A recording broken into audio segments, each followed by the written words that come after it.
Hey guys, welcome back to the channel. It's the World Cup has started, the waiting's over. We've just had the first game, New Zealand against France. Thought I'd do a quick match review here. I'm going to try and do these for the bigger games. It'd be almost impossible to do them for all the games in the detail, but I'm going to try and do them for some of the bigger games as well. So if you can keep on watching this channel, you'll see them come up at times. I'm recording this, it's about midnight in South Africa. It's late. I've just finished writing a match report for Supersport. And yeah, made a couple of points I think should go through. And I think the first one's quite easy. After it all, 27-13 to France. And yes, they are the real deal. I think I was one of those who questioned before the time, would they be able to handle the pressure? Would it all come down on them? And for a lot of part of the first half, they did seem to be that. But as the game went on, they started taking control. Their forward pack started getting on top, and the All Blacks started falling apart. And yeah, they came through in the end, and that often quite happens, when the team holds you for about 60 minutes, and then suddenly you make this breakthrough late in the game. The benches usually help as well. But I think in this case, it was the Will Jordan yellow card that really was the death knell for the All Blacks, but the writing was on the wall before that. So yes, this French team looks like, well, I can't say they is because they've still got a whole tournament to go, but they certainly look like the real deal. France has been calling out, and I think Europe's been calling out for this team to become the golden generation, become the team that everybody wants them to be. They have shown flashes of brilliance and some amazing play in the past, but this is a tournament rugby, and I think what tonight showed is that while this wasn't the greatest game on earth and it wasn't the spectacle we probably thought it would be, it showed that it was one of those games where sometimes you have to win ugly, sometimes you have to absorb the pressure, take the blows and strike when you get the chance. And I think that's what they did well. So while it wasn't the most exciting performance out there, it was a performance that mattered. It mattered because it showed that they could soak up the pressure. It showed that in front of this crowd and at that stadium, they're going to be very hard to beat. It showed that that they are a team that can overcome adversity. They lost their hooker early on. They went down after 91 seconds. It shows that this team can really stand up and certainly should be considered World Cup favourites. They've got an easy road through the rest of the pool now. I don't see anybody standing in their way, so they can start preparing long term for quarterfinal, and they can wait till the other pool B starts playing itself out, and then decide how they're going to do their strategy. So they're in a very, very strong position after this game. The All Blacks, well, where does this leave them? Well, I was one of those predicting a backlash. We know the All Black team is a very, very proud nation. New Zealand rugby is steeped in history, but after tonight's performance, I've really got to question that. The backlash came at 91 seconds. Mark Telea scored, and hasn't he been a find for the All Blacks over this season? But they scored. Rieko Ioane went through the middle, and he scored there, and after 91 seconds, they were ahead. But that's where it ended. That's where the backlash ended, because from there on, and it wasn't apparent quite early on, because they started making some great play early on. They were dominating everything. They were in the French 22 a number of times. I think I counted 3 scoring chances they wasted there. That you don't see from an All Blacks team. You see a team put the hammer down, and like they did to South Africa and Auckland, take the game away from them very early. And they could have done that. And France were really, they were scrambling at times. They had their hands on their hips at times. They looked like they were just hanging on. But this All Black team just couldn't put the hammer down. They just couldn't strike that final blow. And I think that's one thing's different between this one and the previous All Black teams. I said it before as well on Twitter tonight. The previous All Black teams, the jersey sort of almost sums it up. You used to look at that jersey and it would be this black void. This dark jersey with one single message: we're going to crush you. Whereas this jersey that they got for this World Cup, I'm sorry, it's a bunch of squiggly lines, and it doesn't look anything like the All Blacks, and it almost mirrors it because it's got that sort of black hole there still, the black void, but there's a number of squiggly bits, and I think that almost sums up the All Black performance. There are definitely some players who stood out for them.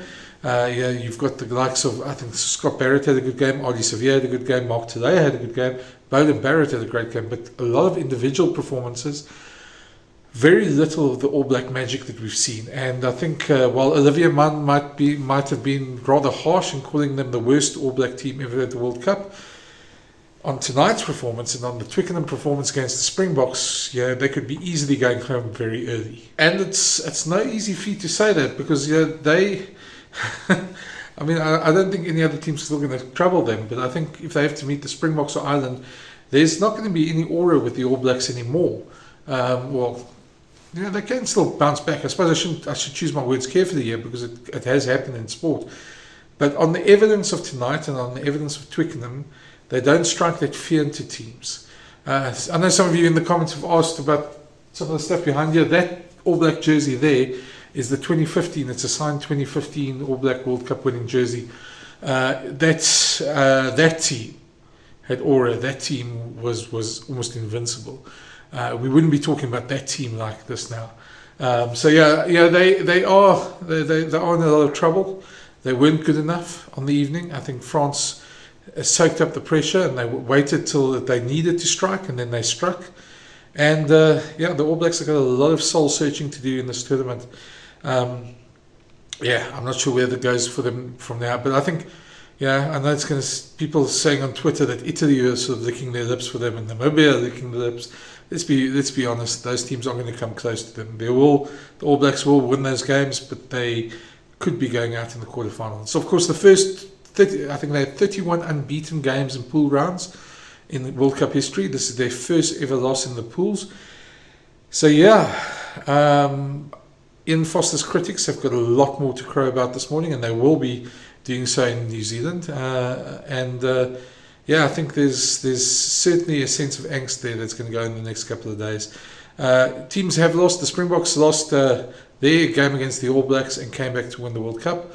Is this All Black team good enough? Well, on the evidence of tonight, I don't quite think so. Then let's look at France. I mean, look, there's a lot of good performances from the French, and their scrum in the first half milked the 2 penalties that kept them in the hunt. Thomas Ramos's boot, wow. 17 points for the boot. What a difference that made. And every time the All Blacks infringed, he came back and he put them back either in their own half, or he slotted a penalty and just kept on ticking those points over. And that made a huge difference to the game as well. So a great performance by him.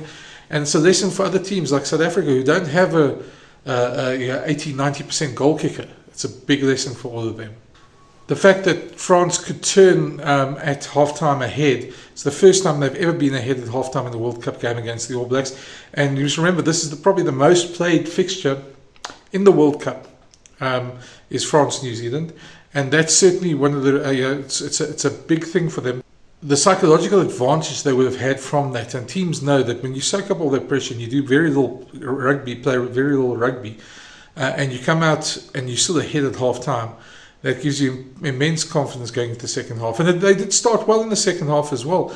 They were very close to scoring. They had a penalty against them, and from that penalty there was the chip over the defence, and Rico Ioane's huge pass to Mark Tulea for his second try. A pass that a lot of the crowd and a lot of people thought was forward. We of course, the replays we saw on the TV weren't enough to really say that.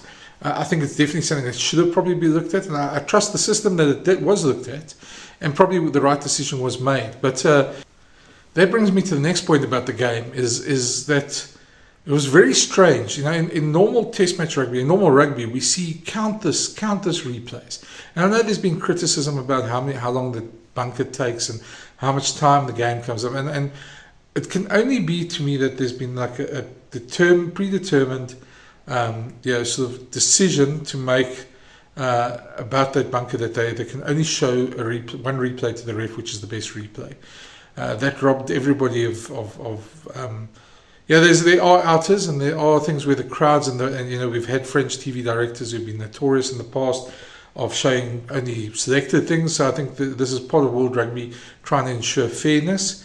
But I think, as from a TV viewing audience where I was sitting and watching, you were robbed of a lot of stuff from that you would have liked to see at least 2 or 3 replays, and then it helps you make your own mind up as well. And sort of, where you don't sort of wonder what's the TV ref seeing and you're not seeing.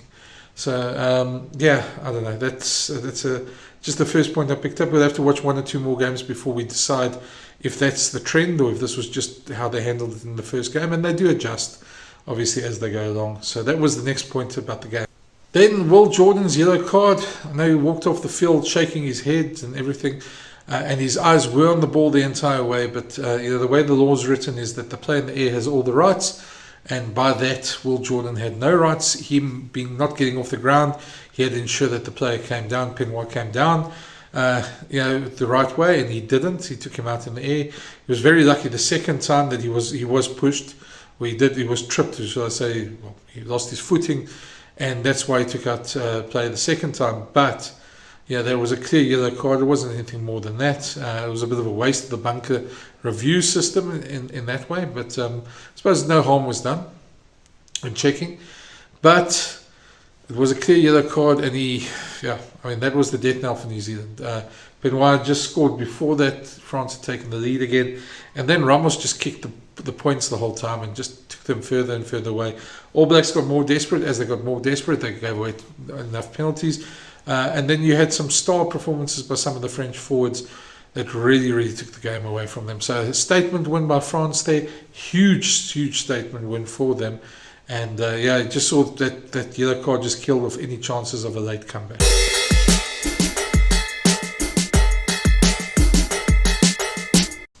So then we go to MVP, which is obviously the most valued player. And I think you have to agree with the World Rugby's man of the match. Gregory Aldred was superb. He was everywhere. He made turnovers. He made tackles. He's amazing. And while there were some other good performances, Ramos should have come close with 17 points. Charles Olivier made 16 tackles. There were some real good performances by the French guys.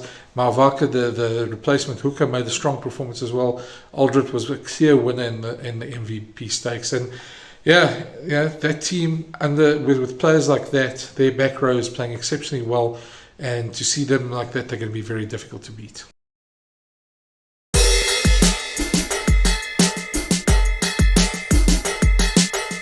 Then unsung hero, I suppose that's my way of saying the player from the opposing team that you wanted to highlight. I think there were some strong performances by Scott Barrett. There was a strong performance or two. I'm trying to think who else there was.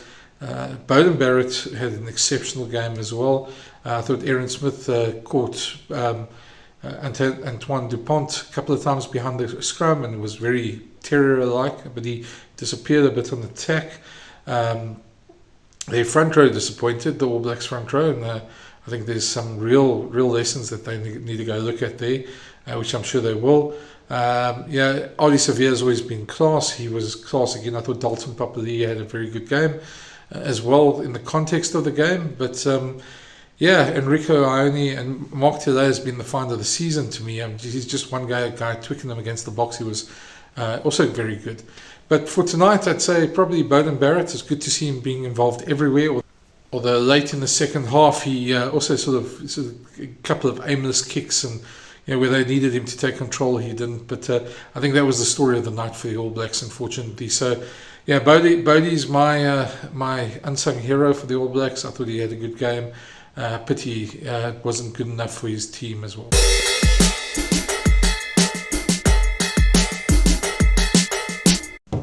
And then finally, the takeaway. Well, a couple of things.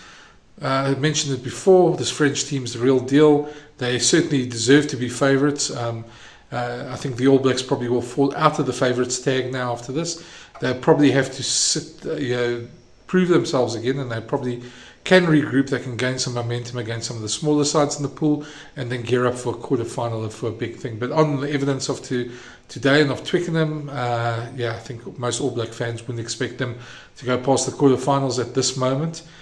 So that's the one takeaway. I think France have established themselves. They've laid down the marker. It's now for other teams to follow that marker, and we're going to see the rest of this weekend what happens. But what a glorious night for France. After a rather interesting opening ceremony, I'll do a video about that tomorrow morning. They've certainly lightened up the World Cup. They've made their statement, and they are favourites. So that's my takeaway. anyhow, it's late. It's now just before 1 o'clock in the morning here in South Africa. So yeah, thanks for watching. And if you differ to any of my comments, or you want to point something out to me, there's always the comments below. I do read them all. And if you haven't subscribed yet, please do. And please come back. There'll be more of these videos as the World Cup goes on. Try and give a decent perspective, and there'll also be press conference coverage and just concentrating on the news. There's a World Cup show where I round up some of the offbeat stuff and some of the takes on the World Cup. But there's also to be a lot of this. Shall I say this channel is also meant to be a bit of fun as well. But yeah, if you love rugby, come back and you'll enjoy this. And so if you haven't subscribed, please do. Thanks for watching. And I'm going to go cut this and edit it now and get it out there so that you can watch this. And I'm going to go grab some well-earned sleep. Viva la France!